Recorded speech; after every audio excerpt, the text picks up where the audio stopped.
నమస్కారం, welcome to I dream. నేను మీ ఝాన్సీ. అయితే ప్రస్తుతం మనతో ప్రముఖ వాస్తు జ్యోతిష్య నిపుణులు, గాయత్రి అమ్మవారి ఉపాసకులు, బ్రహ్మశ్రీ దైవజ్ఞ వీరాపురం సుబ్రహ్మణ్య శాస్త్రి గారు ఉన్నారు. ఈరోజు కొన్ని మంచి విషయాలు ఆయన అడిగి తెలుసుకుందాం. నమస్కారం గురుగారు. శుభాశీస్సులండి. గురుగారు, చాలా మంది ఇప్పుడు గాయత్రి మంత్ర ఉచ్చారణ ప్రాముఖ్యత ఏంటో తెలుసుకుంటున్నారు. కాకపోతే చాలా మందిలో ఉన్న సందేహం ఏంటంటే, ఉచ్చారణ చేసేటప్పుడు మనం తప్పుగా ఉచ్చరిస్తే ఏమైనా దోషాలు కలుగుతాయా, అసలు కరెక్ట్ గా గాయత్రి మంత్ర పఠనం చేయాలంటే ఏ టైంలో చేస్తే మంచిది, ఎలాంటి ఫలితాలు కలుగుతాయని అందరికీ సందేహాలు ఉన్నాయి.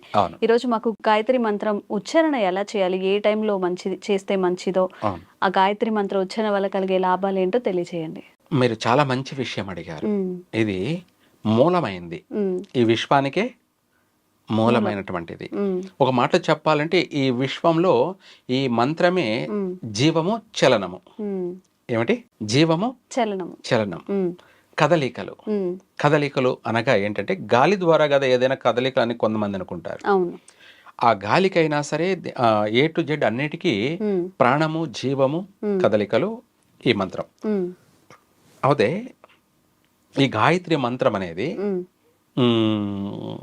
మనము ఒక విగ్రహాన్ని ప్రతిష్ఠ చేస్తే ఆ విగ్రహానికి పండితుడు అనగా అయ్యగారు ఆయన ప్రాణప్రతిష్ఠ చేస్తాడు.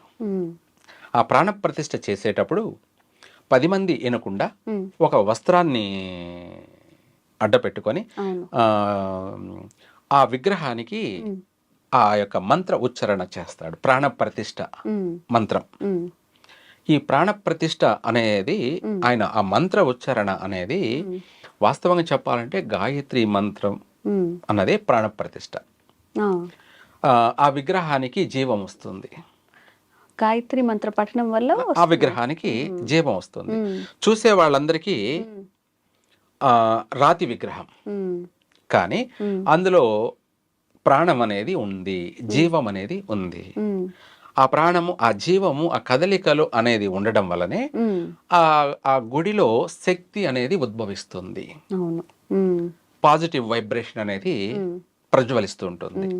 అంటే ఒక చీకటిలో దీపాన్ని మనము వెలిగిస్తే ఆ దీప కాంతి ఎక్కడి నుంచి చూసినా కనపడుతుందో, అలాగే ఆ విగ్రహంలో ఉన్నటువంటి జీవం అనేది ఆ ఊరికి, ఆ గ్రామానికి, చుట్టుపక్కల గ్రామాలకి, నగరానికి, దేశానికి కూడా పేరుని, ప్రఖ్యాతుల్ని తీసుకొచ్చేస్తుంది.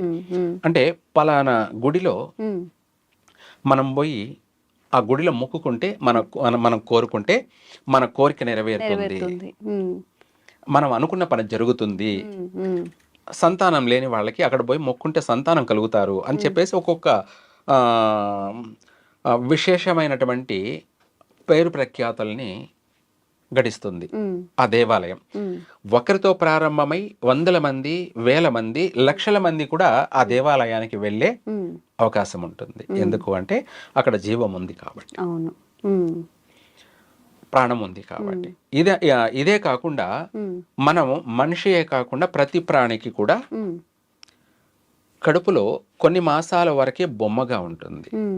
ఈ ప్రాణం అనేది, జీవం అనేది గాయత్రీదేవి ఆ బొమ్మకి ప్రాణం పోస్తే ఆ బొమ్మ కాస్త జీవం పోసుకొని కడుపులో కదిలి కదిలి కదిలి ఆ తర్వాత డెలివరీ అవుతుంది. అయితే ఇక్కడ ప్రతిదానికి ప్రాణము, జీవము, మూలము గాయత్రి మంత్రం. ఒక మాటలో చెప్పాలంటే ఏ టు జెడ్, గాయత్రి మంత్ర పఠనం. అయితే ఈ మంత్ర పఠనాన్ని అందరూ పఠించవచ్చా, పఠించకూడదా అనేది సందేహం. అయితే మనము ఉచ్చరించే విధానము ఎవరైనా సరే కరెక్ట్గా ఉచ్చరించినప్పుడు లోపం లేకుండా, శబ్దధ్వనిలో కూడా లోపం లేకుండా, ఉచ్చారణ లోపం లేకుండా ఎవరైనా పఠించవచ్చు. మనం వీళ్ళే పఠించాలి, వీళ్ళు పఠించకూడదు అన్నామంటే అది తప్పు. ఎందుకంటే ప్రాణం అనేది అందరికీ ఉంది. ఆ ప్రాణం ఉన్న వాళ్ళు ప్రతి ఒక్కరూ గాయత్రినే. ఎందుకంటే గాయత్రినే ప్రాణం, ప్రాణమే గాయత్రి అమ్మవారు. ఇక్కడ మనం ఏంటంటే చాలా మంది లేడీస్ పఠించకూడదు అని చెప్పడం జరుగుతూ ఉంటుంది. ఇక్కడ ఏమీ లేవు. అవి వాళ్ళ పర్సనల్ వ్యక్తిగత ఆలోచనలు. ఎవరైనా పఠించవచ్చు. ఈ మంత్రాన్ని మనం పఠించేటప్పుడు కంపల్సరిగా మనము వాక్కు శుద్ధి అంటారు కదా, మనం నోరు శుభ్రత ఉండాలి, శారీరక శుభ్రత ఉండాలి, రెండోది మనసు కూడా కల్మషం లేకుండా శుభ్రంగా ఉండాలి, ప్రశాంతంగా ఉండాలి. ప్రశాంతంగా ఉంటూ మన నడవడిక, మన ఆచారాలను కూడా కొంతవరకు వీలైనంత వరకు క్రమశిక్షణ ఉండాలి. ఇందులో యజ్ఞోపవీతం ఉన్న వాళ్ళు కంపల్సరిగా వాళ్ళు క్రమశిక్షణగానే ఉంటారు వీలైనంత వరకు కూడా. సంధ్యావందనం, వాళ్ళ నియమనిష్టలు, మడి ఆచారాలు, ఇవన్నీ కూడా చాలా వరకు వీలైనంత వరకు ఇది వరకు చాలా బాగా పర్ఫెక్ట్గా ఉండేవాళ్లే. కానీ ఇప్పుడు రాను రాను కాలానుగుణంగా కొన్ని వదిలిపెట్టేశారు. అది ఏది ఏమైనా కానీ ఈ మంత్రం అనేది మనకు సర్వశక్తిని ప్రసాదిస్తుంది, మనము ఇష్టమైన ఫుడ్ తిన్నామంటే శరీరానికి ఎనర్జీ, శక్తి వస్తుంది. శరీరానికి కొంతసేపు అనగా ఎనర్జీ ఉంటుంది. కానీ ఈ మంత్రం పఠించడం వల్ల జీవితాంతం ఎనర్జీ ఏర్పడుతూ ఉంటుంది. జీవితాంతం ఎనర్జీ ఏర్పడుతూ ఉంటుంది, శక్తి వస్తూ ఉంటుంది. మనకు ఈ మంత్రాన్ని మనం గాయత్రి మంత్రం అని చెప్పేసి మనము అందరికీ తెలిసిన మంత్రాలే, అందరికీ ప్రాణవాయు మంత్రం ఎన్నో ఉన్నాయి. అయితే మనకు ముందుగా మన యొక్క కష్టాలు వైదొలిగిపోవడానికి, మన ఆర్థిక పరంగా మనకు కలిసి రావడానికి, ముఖ్యంగా చెప్పాలంటే మన వంశము అభివృద్ధి చెందడానికి, ఇంకా అనేక రకాలుగా అనేక విధాలుగా మనము ఈ మంత్ర పఠనం వల్ల, అంటే సర్ప గాయత్రి మంత్రం అనేది ముఖ్యంగా పఠించాలి. సర్ప గాయత్రి మంత్రం గురుగారు, మామూలుగా మంత్రం అంటే ఒక గురువుగారి దగ్గర తీసుకొని మాత్రమే ఉచ్చరించాలి, అప్పుడే దానికి శక్తి ఉంటుంది అంటారు. మరి గాయత్రి మంత్ర విషయంలో కూడా ఆ నియమం వర్తిస్తుందా? ఎవరికైనా కానీ గురువు ద్వారానే తీసుకోవాలి.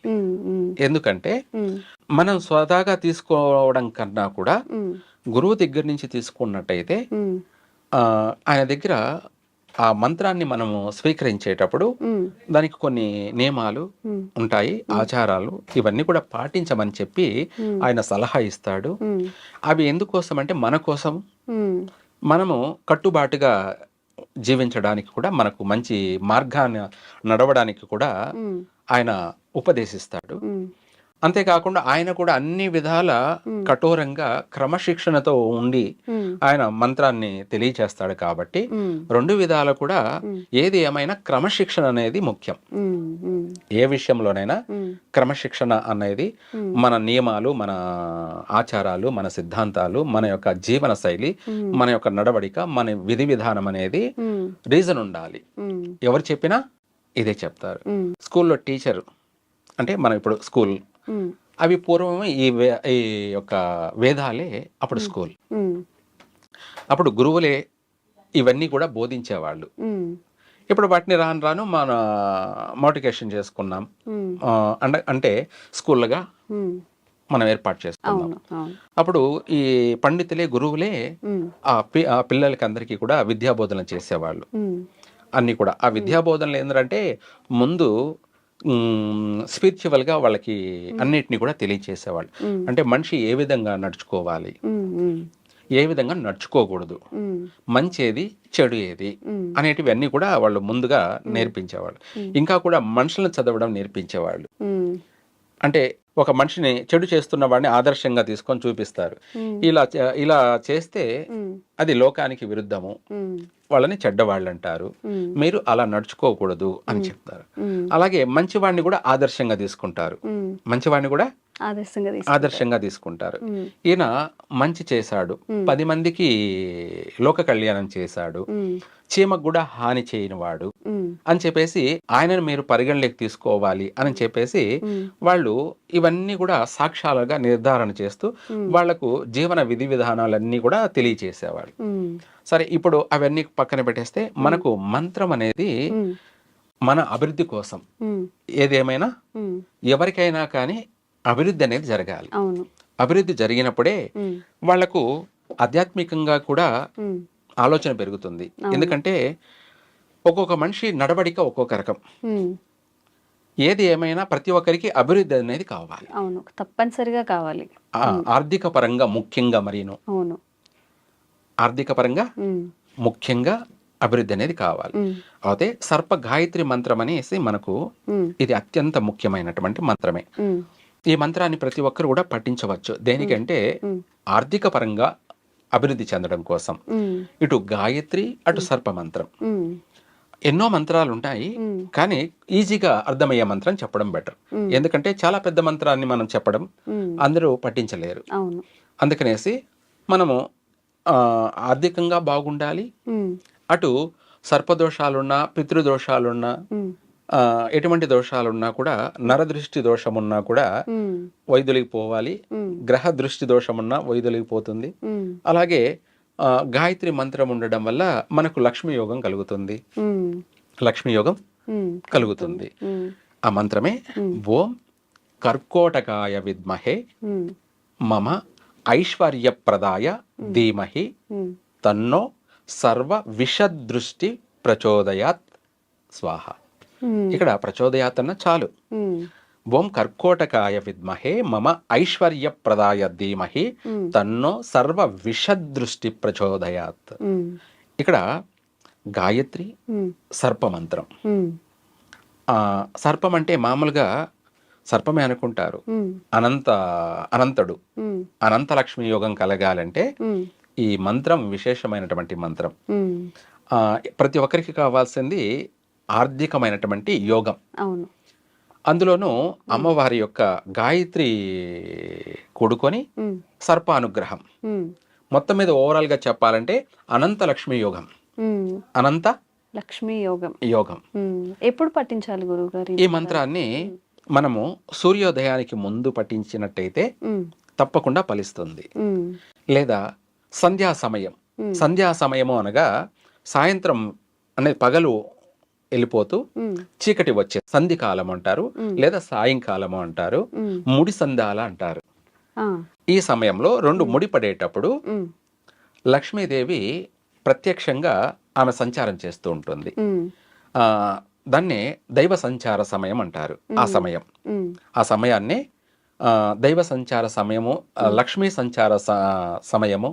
ప్రతి ఇంటిని, ప్రతి గడపను కూడా లక్ష్మీదేవి సంచరించి వెళ్తూ ఉంటుంది, ప్రతి గడపను కూడా సందర్శించి వెళ్తూ ఉంటుంది అని చెప్పేసి అందరూ కూడా అనుకుంటుంటారు. ఆ సమయంలో ఈ మంత్రాన్ని మనము వీలైతే తులసిమాల కానీ తులసిమాల తీసుకొని ఈ మంత్రాన్ని మనం ఒక 108 సార్లు పఠించినట్టు అయితే 100% వాళ్ళు అంటే మనం ఈరోజు చేసాం, రేపే నాకు అనంత యోగం కలగాలంటే కలగదు. మనం చేస్తూ వెళ్తూ ఉంటే 100% అనంత యోగం కలుగుతుంది. మనము చేసేదాన్ని బట్టి పోను ఏదో ఒక రూపంలో మనకు అనేక రకాలుగా కలిసి రావడం అనేది ప్రారంభమవుతుంది. మనము తొందరగా కూడా ఆర్థిక పరంగా అభివృద్ధి చెందడం జరుగుతుంది. కొంత అంటే కొన్ని సంవత్సరాల కల్లా చెప్పలేనంత ధనవంతుడయ్యే అవకాశము ఉంది. మనం ఈరోజు చేసి రేపు రాత్రికే మనము కోటీశ్వరులం కావాలంటే కాలేరు. కానీ 100% చేసిన ఫలితాన్ని బట్టి మనం సంవత్సరం అంతా చదివితే కదా లాస్ట్లో ఎగ్జామ్లో పాస్ అయ్యామా, ఫెయిల్ అయ్యామా అనేది తెలుస్తుంది. అలాగే మన మంత్రం కూడా చేసిన దానికి ప్రతిఫలం కింద సమయం పడుతుంది, కానీ రావడం అయితే 100% వస్తుంది. అయితే గురుగారు మీరు చెప్పినట్టుగా సర్పగాయత్రి మంత్రాన్ని పఠనం చేసేప్పుడు ఇప్పుడు ఆహారపు నియమాలు కానివ్వండి, లేకపోతే స్త్రీలకు ప్రత్యేక సమయాలు ఉంటాయి, ఆ టైంలో ఉచ్చరించవచ్చా? ఒకవేళ అలాంటి నియమాలు ఉంటే ఎప్పుడు, ఏ టైంలో మనం మరి ఫర్దర్ గా కంటిన్యూ చేయొచ్చు అంటారు? మంచి మాటే. వాస్తవంగా చెప్పాలంటే ఈ మంత్రం పఠించే వాళ్ళు సూర్యోదయానికి ముందు అన్నాం కాబట్టి వాళ్ళు ఎలాగో స్నానం చేసి పఠిస్తారు. కంపల్సరిగా తల స్నానం ఆచరించి ఈ మంత్రాన్ని పఠించాలి. ఉదయం, సాయంత్రం అయినా సరే మళ్ళీ వీలు చూసుకొని మన నడుచుకున్న విధానాన్ని బట్టి, మన ప్రవర్తించిన విధానాన్ని బట్టి మళ్ళీ తలస్నానం ఆచరించే ఈ మంత్రాన్ని పఠించాలి. తలస్నానం చేయకుండా ఈ మంత్రాన్ని పఠించకూడదు.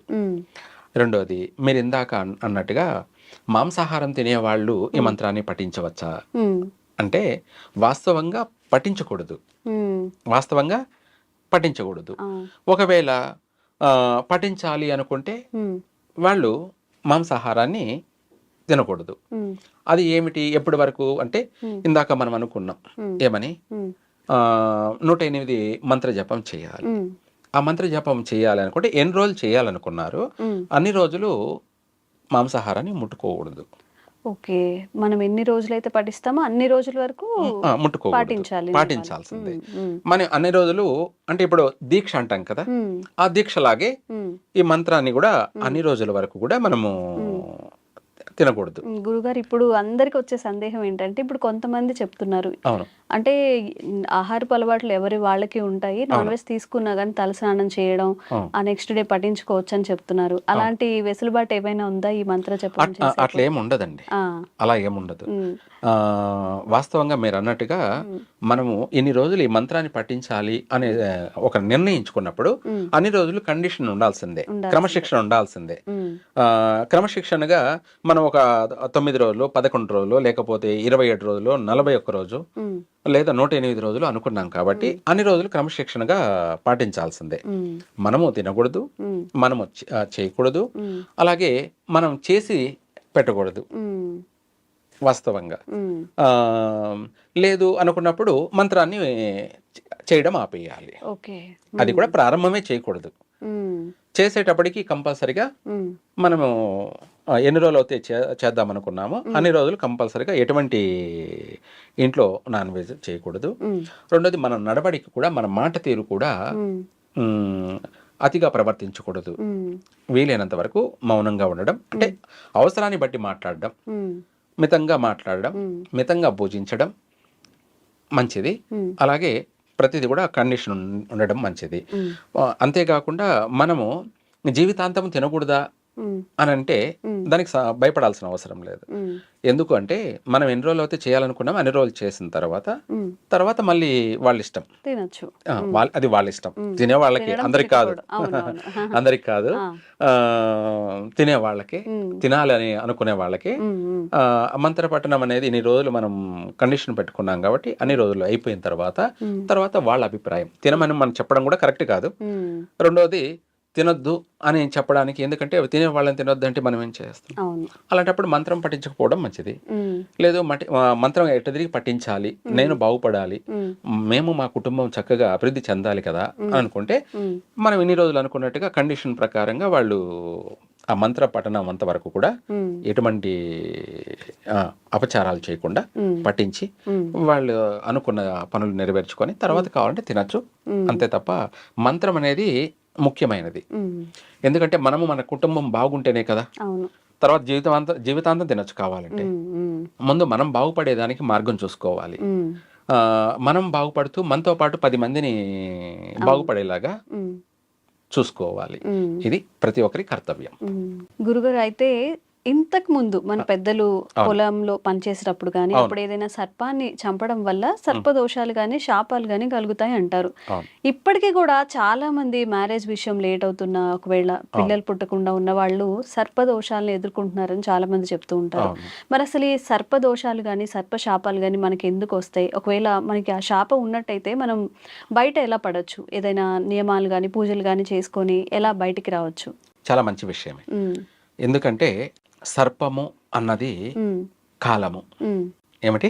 కాలము జరుగుతున్నది. ఇక్కడ సర్పంలో మనకు సర్పశాపము, సర్పదోషము, కాలసర్పదోషము, లేదా అనంతనాగ దోషము, సవ్యకాల సర్పదోషము, అపసవ్యకాల సర్పదోషము, అనంత కాల సర్పదోషము, చాలా ఎన్నో ఉన్నాయి. మహాపద్మ కాల సర్పదోషము, ఇలా చెప్పుకుంటూ పోతుంటే చాలా ఉంటాయి. అయితే వీటి అన్నిట్లేకల్లా అతి భయంకరమైనది ఏమిటి అంటే సర్పశాపము. సర్పశాపము అనేది ఏంటంటే పితృశాపము, మాతృశాపము అనేది అన్ని కూడా ఎన్ని కలిపితే ఈ సర్పశాపం. అయితే పితృశాపము అనేది ఎందుకు వస్తుంది అనే విషయానికి వస్తే, మనము ఈ జన్మలోనే అనుకుందాం, మన తల్లిదండ్రులని మనము చూడకపోగా మనం వాళ్ళని కొట్టడము, తిట్టడము, దూషించడము, ఉమ్, ఎక్కువగా వాళ్ళను తన్నడము చేసేవాళ్ళు చాలామంది ఉన్నారు. ఉమ్, కొట్టడం, తిట్టడము, ఏడిపించడము, వేడించడము, ఉమ్, వాళ్ళని ప్రతిరోజు బాధించడము, బాధ పెడుతూ ఉండడం. బాధ పెడుతూ ఉండడము. అది చెప్పలేనివి. ఇవన్నీ చెప్పడానికి మన ఎపిసోడ్లు సరిపోవు. ఓకే. కాబట్టి షార్ట్ కట్లోనే ఉమ్, వాళ్ళని బాధించడం, ఏదో ఒక రూపంలో బాధించడం, ఉమ్, వాళ్ళని తిట్టడం, ఉమ్, వాళ్ళను దూషించడం, ఉమ్, వాళ్ళ పైన ఉమ్ము అంటే ఎంగిలి ఉయ్యడము, లేదంటే వాళ్ళని కొట్టడము, వాళ్ళ కాళ్ళతో తన్నడము, ఉమ్, చిత్రహింసలు పెట్టడం. ఉమ్, మనం వాళ్ళకు పెట్టకపోగా ఉమ్, వాళ్ళను అన్ని విధాల మనకు జన్మనిచ్చినటువంటి తల్లి, తండ్రి అనేది మనకు ప్రత్యక్ష దేవతలు. దైవంతో సమానం అంటారు. అవును. దైవ సమానం కాదు, ఉమ్, సాక్షాత్తు ప్రత్యక్ష దైవాలు. ఉమ్, మనకి ఎందుకంటే దేవుణ్ణి మనం చూడడం లేదు. ఉమ్, మనకు జన్మనిచ్చిన తల్లిదండ్రి మనకు దేవతలు. అంటే అమ్మవారు, ఉమ్, అయ్యవారు, అయ్యవారు. ఉమ్, ఇద్దరు ఇక్కడే ప్రత్యేకంగా ఉమ్, ప్రత్యక్షమైనటువంటి ఉమ్, మనకు జన్మనిచ్చినటువంటి తల్లిదండ్రులు. ఉమ్, వాళ్ళ రుణం తీర్చుకోవాలి. ఉమ్, మనం రుణం తీర్చుకోకపోగా ఉమ్, వాళ్ళను చిత్రహింసలకి గురి చేస్తున్న వాళ్ళు అధికంగా ఉన్నారు ఇప్పుడు. ఉమ్, ఆ, మనము వాళ్లకు పెట్టలేకపోయినా కానీ వాళ్ళను నిందించడము, దూషించడము ఎప్పుడైతే చేస్తామో అప్పుడే వాళ్ళు ఎంత బాధపడతారో అంత నెగటివ్ మనలో ఏర్పడుతుంది. ఉమ్, దాన్నే పితృశాపము, మాతృశాపము. ఉమ్, దేన్ని కూడా పరిగణలోకి సర్పశాపానికి కూడా పరిగణలోకి వస్తుంది. ఉమ్, మనం సర్పాన్ని చంపితేనే సర్పశాపం వస్తుందా అన్నది కూడా కాదు. ఉమ్, తల్లిని, తండ్రిని ఎప్పుడైతే మనం బాధ పెడతామో అప్పుడు సర్పం అనేది మనల్ని బాధిస్తుంది. ఉమ్, సర్పం అనేది కాలం అన్నాను కదా, కాలమై మనకు గుణపాఠం నేర్పిస్తూ ఉంటుంది. ఆ గుణపాఠమే ఇవన్నీ కూడా అవుతే. ఇదే కాకుండా సర్పశాపంలో కూడా భాగము అనేది ఏమిటి అంటే, మనము ఒక జంట నాగులు అంటే మనం పాములు కలుసుకుంటూ ఉంటాయి సెక్సువల్గా, సంగమం. ఆ కలుసుకునేటప్పుడు ఆ రెండు పాములు వాటిని మనము చంపడం. చాలామంది, కొంతమంది ఏం చేస్తారంటే భయపడిపోయి చంపేస్తారు. ఎందుకంటే ఇది విషపూరితమైంది కదా, పాము కదా, ఎవరికన్నా కరుస్తాదేమో అని చెప్పేసి చంపేస్తారు. అది అత్యంత భయంకరమైనటువంటి సర్పశాపం. అనగా ఏంటంటే 7 జన్మల వరకు వెంటాడుతూనే ఉంటుంది. 7 జన్మల వరకు వెంటాడుతూనే ఉంటుంది. ఒక్కసారి చేసిన తప్పుకి వాళ్లకు ఎన్ని జన్మలు అవుతే, మనిషిగానే పుట్టాడని కాదు, ఏ జన్మలో పుట్టిన అంటే ఏ జన్మగా జన్మించినా కూడా ఆ సర్పశాపం అనేది వెంటాడుతూనే ఉంటుంది. తల్లిదండ్రిని ఎలా మనం బాధించామో ఇలా సర్పం ఎలా మనం చంపితే సర్పం 7 జన్మల వరకు వెంటాడుతుందో, తల్లిదండ్రులను కూడా బాధిస్తే అంతే 7 జన్మల వరకు వెంటాడుతుంటుంది. అనగా ఏంటంటే ఆ నెగటివ్ అనేది మనల్ని ప్రతి జన్మలోనూ వెంటాడుతూనే ఉంటుంది. మైనీడలాగా మనల్ని వెంటాడుతూనే ఉంటుంది. అయితే దీనివల్ల జరిగే నష్టాలు ఏమిటి, లాభాలు ఏమిటి అని అంటే, లాభాలు ఏముండవు, అన్ని నష్టాలే. ఎందుకు నష్టాలంటే, ఒక మాటలో చెప్పాలంటే మన పుట్టుకే లోపంతో పుట్టడం. అంటే మళ్ళీ జన్మలో అంటే, మరి ఈ జన్మలో మనము తల్లిదండ్రులు కానీ లేదా సర్పాలను చంపాం కదా, దాని ప్రతిఫలం వెంటనే ఉంటుందా అంటే వెంటనే ఉండొచ్చు, లేకపోవచ్చు. కానీ మరో జన్మలో మాత్రం ప్రారంభం అవుతుంది. అయితే ఈ జన్మలో ప్రస్తుతం ఏమిటి మనం ఇప్పుడు చేసాము అంటే వెంటనే జరిగే అవకాశం కూడా ఉన్నాయి. దాని ప్రభావం ఏంటంటే మనకు ఆరోగ్యపరమైనటువంటి నష్టాలు జరగడం. ఆరోగ్యపరమైన నష్టాలు అంటే చర్మ వ్యాధులు అధికంగా, ఇవే కాకుండా నరాల బలహీనతలు, లేదంటే హార్ట్ స్ట్రోకులు అని చెప్పి, బ్రెయిన్ స్ట్రోక్ అని చెప్పేసి ఇటువంటి అనారోగ్య సమస్యలు అధికంగా రావడం. తర్వాత ఆర్థిక పరంగా మనము ఎంత కష్టపడినా కూడా మనం చేసిన దానికి ప్రతిఫలం రాకపోగా చేసిన దాంట్లోనే మనము నష్టపోవడం. అవే కాకుండా చేసిన దానికి, మనం కష్టపడిన దానికి ప్రతిఫలంగా ఇంకా మనం చేయరాని పని, తప్పులు అని మన పైన నిందలు వేసి మనల్ని జైలుకు పంపించేటువంటి, శిక్షలు అనుభవించేటువంటి సమస్యలు ఎదురు కావడం. అంటే మనం చేయరాని తప్పుకి కూడా శిక్ష అనుభవించడం. అంటే ఉన్న ఫలాన వచ్చి పడుతుంటాయి ఇంకా ఇవన్నీ అనేకమైనటువంటి నష్టాలు. ఈ విధంగా రెండోది మనకి ఇంట్లో భార్య కూడా జీవిత భాగస్వామి అయినటువంటి భార్య కూడా మన పైన ఆపోజిట్ ఎదురు తిరగడం, సఖ్యత ఉండకపోవడం, సఖ్యత సంగమంలో సఖ్యత లేకపోవడం, ఆమె వచ్చేసి మనకు జీవిత భాగస్వామి మనకు అన్ని తానే ఉండాల్సింది పోనిచ్చి మనకు ఆమె రివర్స్ లో ఆపోజిట్ లో తయారవుతుంది. చెప్పిన మాట వినకపోవడం, మనల్ని నిందించడం, లెక్క లేకుండా తీసివేయడం, మాట్లాడడం, అనేక రకాలైనటువంటి ఇంకా కుటుంబంలో సమస్యలు ఎదురుకావడం, పిల్లలకి తరచు బాగా ఉండకపోవడం, లేదా మనకు పుట్టబోయే పిల్లలు అవయవ లోపాలతో పుట్టడం. అవయవ లోపాలంటే కన్ను లేకనో, కాలు లేకనో, లేదంటే పుట్టారనుకున్నాం వాళ్ళకు బ్రెయిన్ మెచ్యూరిటీ లేకపోవడం, అంటే మెదడు అనేది డెవలప్మెంట్ లేకపోవడం, మొత్తం మీద ఏదో ఒక లోపాలతో సంతానం జన్మించడం, లేదు తరచు గర్భవతి కావడం, మళ్ళీ అబార్షన్ కావడం, గర్భస్రావం, నెల 2 నెలలు 3 నెలల్లోనే గర్భస్రావం జరిగిపోవడం, లేదంటే పిల్లలు పుట్టిన తర్వాత మళ్ళీ చనిపోవడం. ఈ సర్పశాప ప్రభావం, పితృశాపం, మాతృశాపం, సర్పశాప ప్రభావం వల్ల పుట్టిన పిల్లలు చనిపోవడం, ఇలాంటివి అనేకమైనటువంటి నష్టాలు అధికంగా జరుగుతూ ఉంటాయి. వీటి అన్నిటిని కూడా ఒకటి కాదు చెప్పుకుంటూ పోతుంటే చాలా ఉంటాయి. తర్వాత మనకు కూడా మతి స్థిమితం కోల్పోవడం, ఎంతటి తెలివైన వాడైనా సరే మర్చిపోవడం, మనము మన కష్టాన్ని నష్టాన్ని మనమే కొనుక్కొచ్చుకోవడం, దారిని పోయే దరిద్రాన్ని మనమే వెంట తెచ్చుకోవడం అనే రకరకాలుగా, ఒక విధంగా కాదు అనేక విధాలుగా, శారీరకంగా, మానసికంగా, మన వంశ పరంగాను అనేక విధాల నష్టాన్ని మనమంతటా మనమే కలగ చేసుకోవడం, ఇవన్నీ చేసే లోపాలను బట్టి ఈ సర్పశాపం వల్లనే చాలా దారుణంగా కుటుంబం అభివృద్ధి చెందకపోవడం, అనేక విధాల కూడా నష్టం కలుగుతుంటుంది. దానికి సంబంధించి మనము ఇంత పెద్ద సమస్యకి పెద్దగా మనం పరిష్కారం చేసుకోవాలి. చిన్న చిన్న పరిష్కారాలతో కాదు. దానికి ఏంటంటే హోమం జరిపించడం. ఏమిటి? హోమాలు జరిపించడం. సర్పశాపానికి సంబంధించినటువంటి హోమాలు జరిపించుకున్నట్టయితే కొంతవరకు మార్పులు చేర్పులు జరిగే అవకాశం ఉంటుంది. ఆ చేసిన పూజాఫలం వల్ల మన ఒక ఆర్థిక పరంగా అభివృద్ధి చెందడం, మనం చేసే పనులన్నీ చక్కగా కలిసి రావడం, మనకు పుట్టబోయేటువంటి సంతానం కూడా మంచి ఆరోగ్యవంతులుగాను, ఆయుష్వంతులుగాను, మంచి మెచ్యూరిటీ కలిగినటువంటి అభివృద్ధి సంతానం కలగడము, మన వంశానికి కీర్తి ప్రతిష్టలు, పేరు ప్రఖ్యాతులు సంపాదించుకొచ్చేటువంటి మంచి సంతాన వృద్ధి కలగడము, మనం ఆర్థిక పరంగా కూడా అభివృద్ధి చెందడము, భార్యాభర్తల మధ్య మంచి సంబంధము, మంచి సఖ్యత, మంచి యొక్క అనుబంధము, ఒకరి పట్ల ఒకరికి ప్రేమ అభిమానాలు మెండుగా కలిసి ఒక ఆనందమైనటువంటి సంసార జీవితం అనేది కలుగుతుంది, సాగుతుంది. చక్కగా అన్ని రంగాలలో కూడా అభివృద్ధి చెందుతారు ఇలా చేయడం వల్ల.